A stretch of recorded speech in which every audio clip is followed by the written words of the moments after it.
Sumala pa ni Jody Santa Maria sa iyang teleserye nga Broken Vow. Papunta pa lang tayo sa the most exciting part. Gikan sa unang ber sa tuig September, padulong sa katapusang ber, December, ani anak kita sa katapusang hugna sa atong pagsaulog sa Pasko, sa panahon sa Pasko, ang atong Misa de Gallo. And we welcome this celebration, this practice with so much excitement. So excited ngang uban nag-unag usa ka adlaw kagabi. Pinaagi sa simbang gabi. Mao kani ang nakaanindot sa atong tradisyon nga mga Filipino panahon sa Pasko kagitagaan kita og choice, option. Sa panahon sa Pasko, adunay duha ka matang sa Katoliko. Una, ang gitawag nga night owl, ug ang ikaduha, ang early bird. Obviously, kamong tanan nga niya karong buntag, mao kamo ang early bird. Unsay ginaingon sa early bird? The early bird catches the worm. Ang night owl, mao katong excited.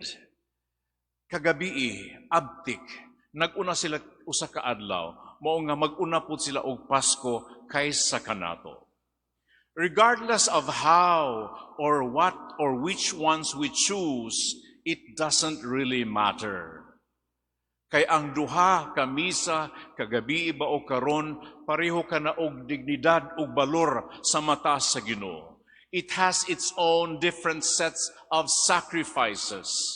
Karong buntag, lahi atong sakripisyo. Pag mata sa buntag, lisod ka na. Buti pasabot, kung layo-layo ka, alas 3, ni mata na ka, kay kung di ka gusto manimaw, karong buntag, maligo pa ka. Panuhuton pa ka. Sakripisyo kayo alang sa tanan.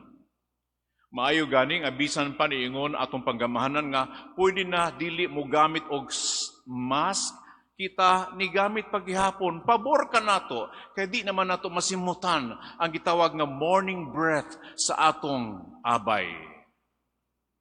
Kasahay kita, unsa ka na kahumot, matagbuntag.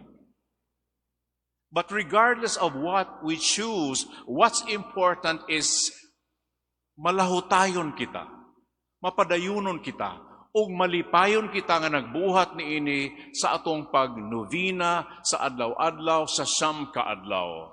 Ug ang importante nga kini makahuluganon ka nato because this is the most exciting part of the year.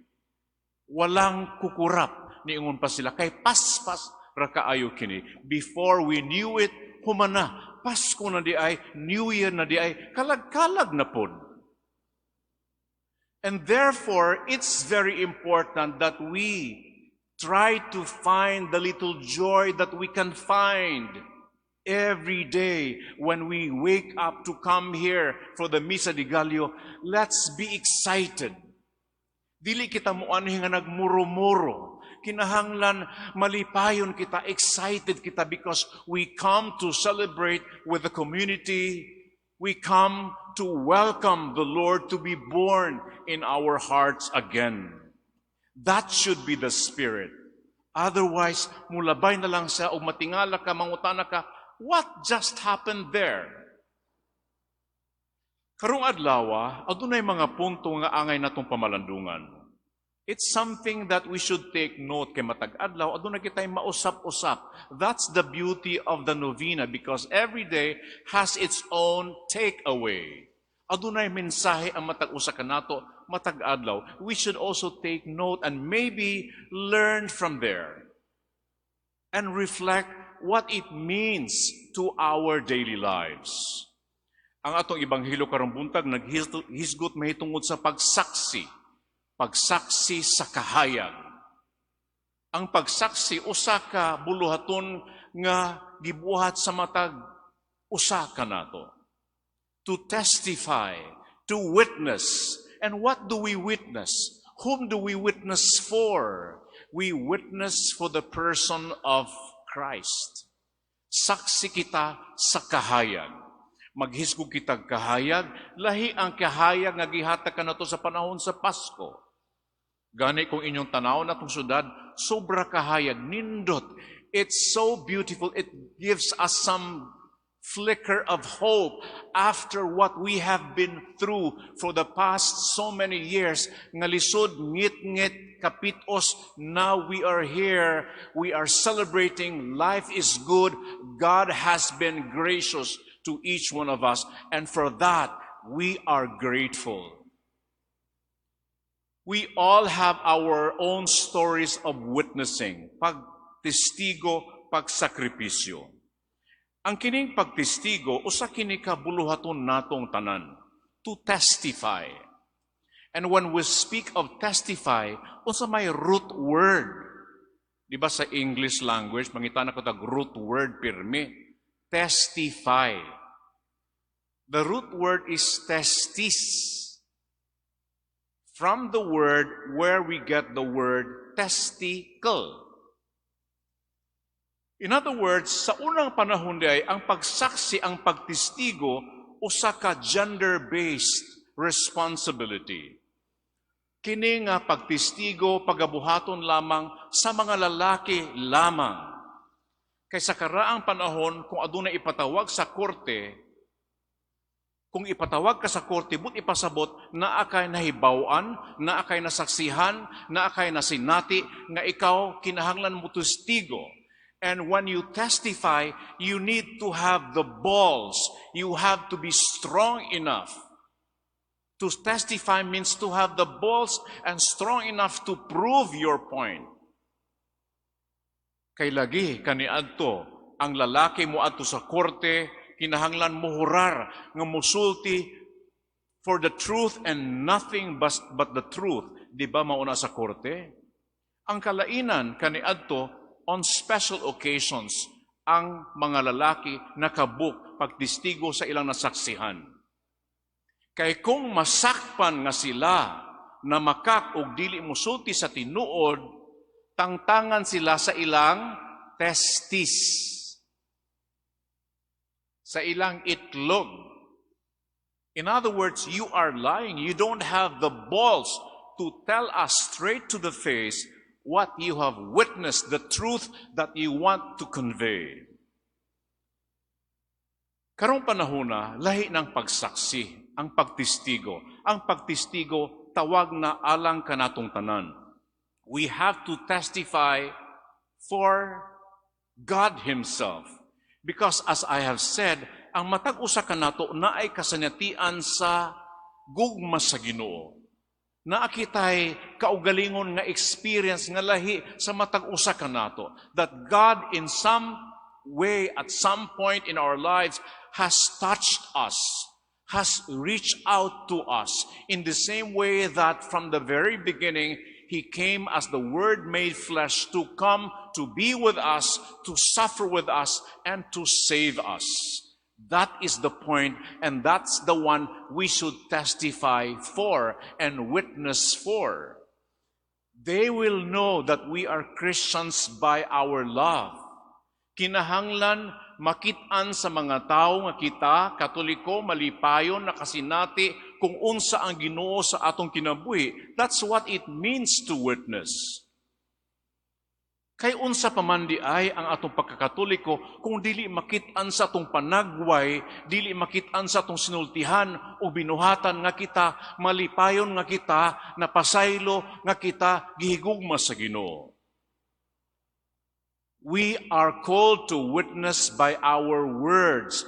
And when we speak about the words, they should be words that challenge. They should be words that inspire. They should be words that push people to become the best of what they are. The Lord also asks us to witness by our deeds. Pinaagi sa tong binuhatan. And sometimes these words or these actions speak even louder than the words we speak. Sa binuhatan, sa amahan, sa atong silingan, diha nato makutlo, makita, masinati, nga ang Ginoo buhi di ay diha kandiya. Tanan kita nakasinati sa kalisod sa milabay nga mga panahon. Apan naton kitang tanan nakasinati kung giunsa paglihok usab sa Ginoo diha sa atong kinabuhi.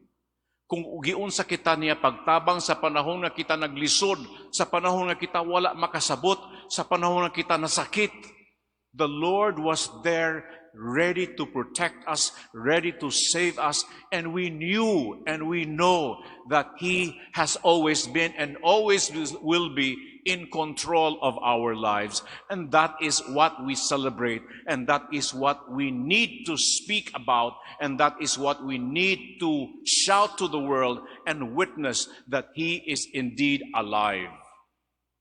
Sa panahon sa Santos nga Misa, He comes again to us in the most special way.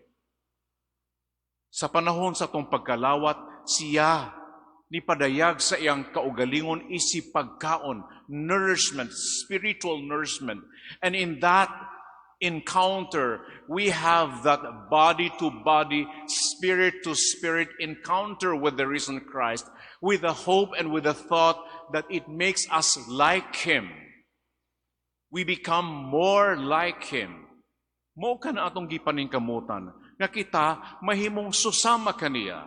Be holy for I am holy. Be merciful for I am merciful. And we are that witness to the people around us. Ang mga tao nagtanaw ka nato, ang mga tao naminaw ka nato, ang mga tao nibati ka nato. Kinahanglan makita nila nga kita, Kristiyanos, buhi ang Ginoo sa atong kinabuhi. Sa akong gingon kaganiha, they will know that we are Christians by our lives, by our speech, by our actions. And there's no other way we can do that by becoming really fully alive. Kay kinahanglan kuno isip usa ka Kristiyanos, kung ikaw ni dawat sa Ginoo sa imong kinabuhi, ipakita nimo nga buhi ka, that you are fully alive, because the glory of God is man fully alive. And to be fully alive means doing the best that you can, becoming the best of what you are and what you can be. That is the beauty of Christianity. Ug mao kana ang tawag ug hagit sa matag usa kanato. And let us pray that like any other witnesses in the past, we may have the balls to do that. Di ba mao ka na ang lingwahe sa in English? That person has the balls. But ipasabot, we are bold, passionate, strong enough to prove that we are Christians, that we are not ashamed. Nga di kita maulaw, nga kita Katoliko, nga di kita maulaw, nga kita Kristiyanos, despite the things that they see, despite the many scandals that's happening around us, we are still part of the church that continues to change. And we are part of that. We cannot separate our church from the pilgrim church. This place is our place. Who are we to judge whoever is beside us? That's why the church is a refuge. And we are supposed to inspire each other. We are supposed to witness to the person of Christ by our lives. Mga mag-ampo kita, nganing unang adlaw sa atong Misa de Gallo, ato nang hinumduman. If there's one call that the Lord tells us to do, it is to witness for Him. The light that we see, the love that we experience, the love and care that we felt in our lives, these people should know so that they too will have that same love and same concern that we have experienced from the God who cares, from the God who is in control. Nang hinaut ako nga unta atong Pasko, mahimong mas mabulukon karong tuig 2022 sa dili pa kita mosulod sa tuig 2023. And pray that despite our own weaknesses, we become strong testifiers.